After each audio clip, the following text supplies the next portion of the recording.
My wife said she's going to sleep with other men now because she feels like she missed out on that part of life. Before we jump into the story, don't forget to subscribe with notifications turned on and follow the podcast link down below. My wife Beth and I are 50 years old. We have 3 kids and the last just graduated and started a new job in May. We've been married for 27 years. 2 of our kids are also married and our daughter is 5 months pregnant with the first grandchild on the way. This past Friday, our family celebrated my wife Beth's 50th birthday.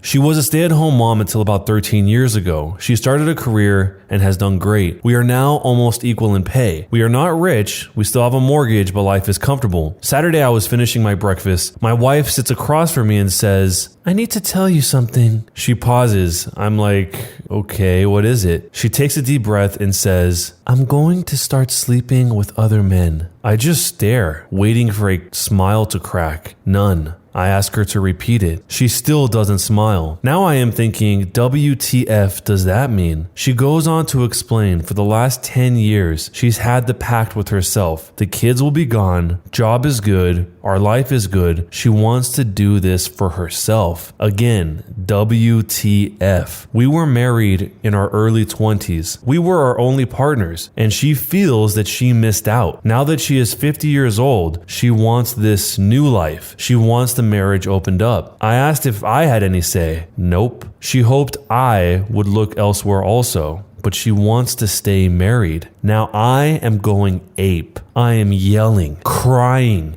sobbing, all the emotions of betrayal. I ask if I did anything to cause this. She says no, it was all her. I left the house to drive nowhere. I called her best friend from childhood, Claire. She confirmed they had talked about this off and on over the years. They have a group of friends they do their girls' night out with, etc. 2 are single, 4 are married. The 2 singles delight the group with their exploits. Claire says they all have been yearning, but Beth is the only one following through. I should point out that I will be talking to Claire's husband. We are good friends. So I have no one to talk about this with. My parents on both sides are alive in their late 70s. I called my brother 1,000 miles away. He was blown away. He had no advice. I did call a lawyer on Monday. We will meet next week. In the meantime, he advised me not to move out, change the locks, or change living arrangements as that could come back to bite me. He said take lots of notes. And above all, no physical confrontation. That would not be a problem. On Sunday, I went in for round 2. I asked if she was going to date these guys, and she said no, just sleep with them. I asked how they were to meet. She said a girlfriend was to set her up on sites. I was worried about her safety. Her girlfriends would be close by on the initial meetup. They would also know where and when the hookup would take place. I know there are some weird posts out there. I need to Google half of the things people write with all the acronyms, initials, and just plain different lifestyles. Does anyone have any advice or ever heard of something like this? I took Monday off from work to collect my thoughts, but that didn't work at all. And she is just going about her life unfazed by this. So there's actually an update to this, and part 2 says, my wife and I calmed down on Sunday to discuss this mess. I had been avoiding her all week until I could get my head around it. We took a drive in the car, something we like to do for like 3 hours. My wife started out apologizing for how she presented this to me. She had been rehearsing on what to say. When it came time to inform me, it just spilled out of her mouth all wrong. She wanted to bring up now that the kids are grown on their own, she would like us to make changes in our lives. She went on about not having other partners to sleep with, etc. What she wanted to propose was that we have an open relationship where we both would seek out others. I told her that I could not do this. I reminded her of the vows before God, family, and friends that we took on fidelity. I told her how she had violated the trust that I had for her. Look, I understand what she is feeling. I know she wants new experiences. I told her our plan, as we discussed many times in the past. Once the kids were out, we would travel a bit, maybe take up new hobbies, maybe some education classes, etc. We never had a discussion about this. I told her because of the breach of trust and her steadfastly stating that she is going to do this, I was seeing a lawyer on Tuesday to start divorce proceedings. At this point, if she said she would not go through with this, I could not think that she would be cheating at some point. That is where the trust comes in. I think divorce is proper. She can do her thing, no guilt associated. I think equal division of assets. I expect to make no support payments. Did not know if that was a thing in our state. It's not. We will have to sell the house and each downsize. We actually had a good talk. The papers are now being drawn and we will hopefully get through this by fall. I did talk to each kid individually and explain we are going separate ways. I did not mention the lifestyle change. They can talk to their mom themselves. I will always love my wife. I will take the high road. I know many of you wanted scorched earth, but I cannot do that. It's not me. I do want to address a couple of comments someone posted on the update. They thought I was trying to manipulate her into staying by using the marriage vows. I got to say that my religious upbringing has set my morals that I live by. This works for me. There are some that say it's the 21st century, no one lives that way anymore. There are many things I see others do and say that I do not agree with, but I do not try and impose my morals on them. And conversely, you should not denigrate what I believe. Remember, my wife and I believe the same for close to 30 years. And only recently she has made a change. I never held her down. She was always free to choose. I believe in God and believe in my vows before him. Sorry, enough soapbox. That is one way to get blindsided. It sounds like they already had a plan what they were going to do when the kids left, and it was to have hobbies, to go travel, to do all of this. So I wonder why the wife didn't at least start to bring that up way back when they were having these original conversations. If she thought it was because he would be upset or leave her, then why would she want to waste his time by not giving him the option to choose to leave her, when ultimately, if that's the risk, you're still going to have to deal with that risk at the end, except with somebody who in most cases would probably be a lot more bitter about it. Because it wasn't like she just randomly had this idea. Her and her girlfriends have been talking about this for a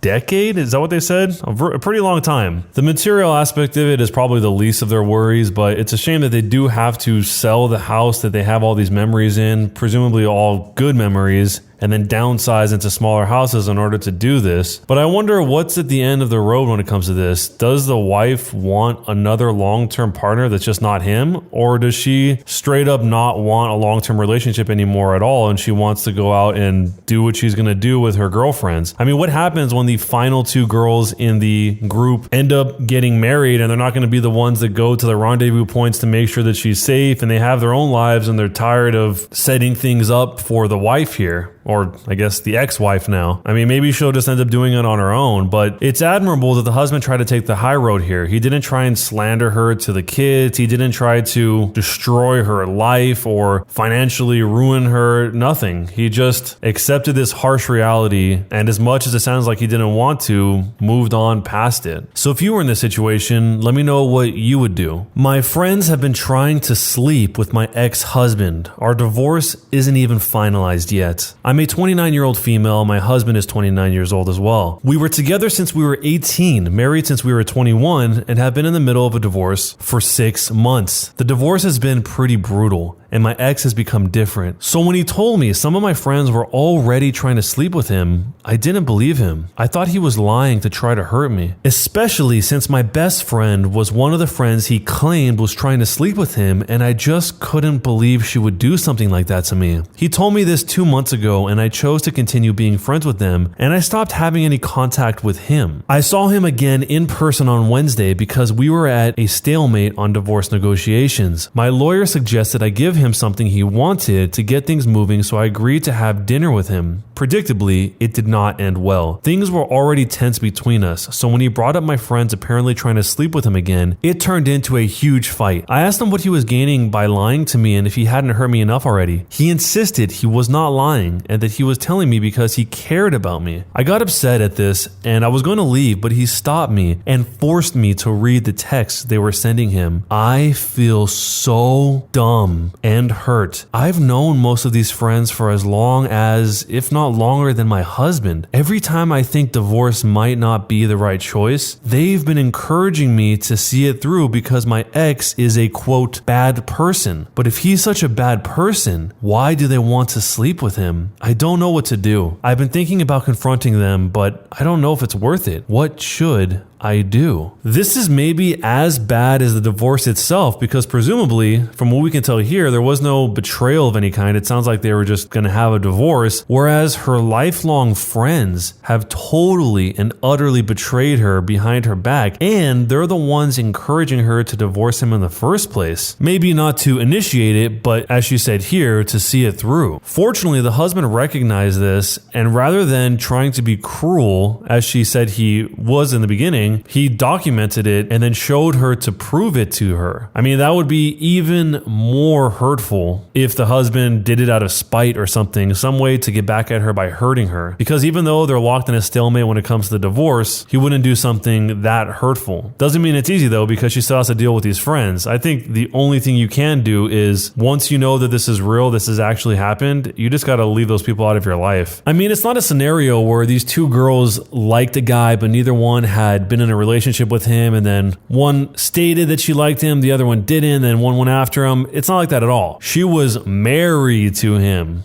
I mean, it would be bad enough if she was in a relationship, obviously, but she was straight up married for that long, and at least one friend, we know it's more than one because she said friends, went to go do this to her. So all those people, you gotta round them up, get rid of them. It's not worth it. It really must hurt to lose a lifelong friend, but is that really a friend that would do that with someone that you've been in a marriage with before they're even divorced? I guess they're technically still married. Maybe you have a totally different takeaway and you think this is totally fine. If so, let me know what your thoughts are down below and what would you do? My baby's mama, my ex, has feelings for my current fiance. I did not see this coming at all. My ex and I are very good at co-parenting. I love that we get along because that allows our kids to still feel like we're a family, even though her and I aren't together anymore. She comes over and sometimes spends time with me, my fiance, and the kids. We all go out to eat, go shopping, etc. I guess with all the time we spent together, my ex started having feelings for my fiance. They get along extremely well, which always made me feel lucky because I don't want any drama, especially around the kids. Well, now I kind of wish they didn't get along this well. I should have known when my ex started talking to my fiance to go and get their nails done and get drinks, etc. I also remembered my ex tried to kiss my fiance one night when we all got a little too sloshed not too long ago, but we all blamed it on the drinks. Now I know why she did it. She just told me yesterday that she's falling for my fiance and can't stop thinking about her. I don't know what to do with that information. I don't know if this is my ex fishing for attention. Do I distance myself from my ex? How is that going to affect the kids? What am I supposed to do? As a mini update, I talked to my fiance and she is not sure what to do either. She wants to distance herself from my ex and not be around her anymore. We'll also work on boundaries. I'm just not sure how this will affect the kids. What should I do? This whole thing becomes way more complicated because the ex and the OP